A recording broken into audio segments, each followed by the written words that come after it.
আপনারা দেখছেন নিউজ বাংলা। ট্রেনে ভোটের লড়াই, ক্যানিং লাইনে প্রচারে নেমে নজর কাড়লেন বিজেপি প্রার্থী প্রশান্ত বাইন। আপনারা বিজেপির সাথে থাকুন, আপনার কন্যা সন্তান রাতের অন্ধকারে বেরোতে পারবে না। আপনারা দেখেছেন সন্দেশখালী দেখেছেন, আপনারা আরজিকর দেখেছেন, আপনারা হাসপাতাল দেখেছেন। সবাই উদ্দেশ্যে ক্যানিং পশ্চিম বিধানসভা কেন্দ্রের নির্বাচনী প্রচারে এবার এক ভিন্ন চিত্র দেখা গেল। আপনারা ভারতীয় জনতা পার্টির সাথে থাকুন। এরা একটা রাজনৈতিক ভূমিকা হয় না, ট্রেনের কামরাকেই মঞ্চ করে ভোট প্রচারে নামলেন বিজেপি প্রার্থী প্রশান্ত বাইন।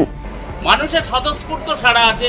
মানুষ চাইছে পরিবর্তন হোক, মানুষ চাইছে কর্মসংস্থান তারা ফিরে পাক, মানুষ চাইছে তার মেয়ের রাতের অন্ধকারে যাতে বেরোতে পারে, তার জন্য সে সুরক্ষিত করতে চায়, নারী তার সম্মান ফিরে পেতে চায়। এবং এখানে টোটাল যে তোলাবাজি, আপনার অপশাসন চলছে, সব কিছু বন্ধ করতে চায়।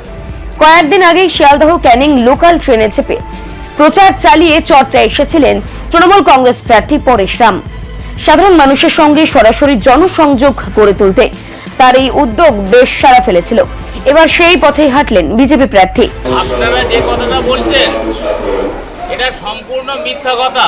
তার কারণ মমতা বন্দ্যোপাধ্যায় যেদিন 2011-তে ক্ষমতায় এসেছিলেন, তিনি বলেছিলেন সততার প্রতীক, তিনি বলেছিলেন ডক্টর মমতা বন্দ্যোপাধ্যায়।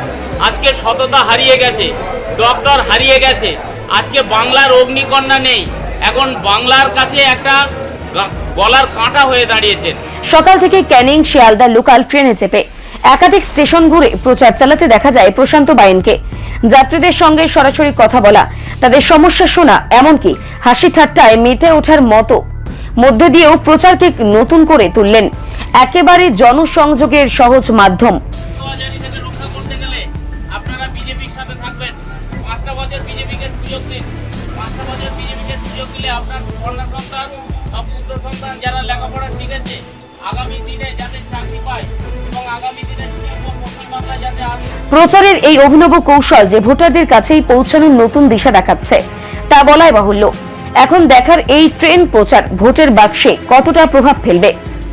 জয়ের ব্যাপারে আমি 100 আশাবাদী, কারণ মানুষ তার নির্দিষ্ট চিন্তা ভাবনার মধ্য দিয়ে গণতান্ত্রিক পদ্ধতিতে আমাদের ভোট দেবে সেই ভাবে আশ্বস্ত করছে।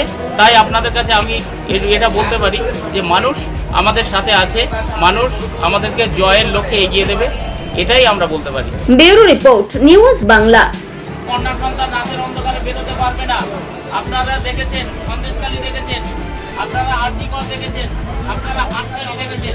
সবাই উদ্দেশ্যে বিজেপির তরফ থেকে আপনাদের কাছে বড় জোরে নিবেদন, এবছর আপনারা 5টা বছরের জন্য বিজেপিকে সুযোগ দিন।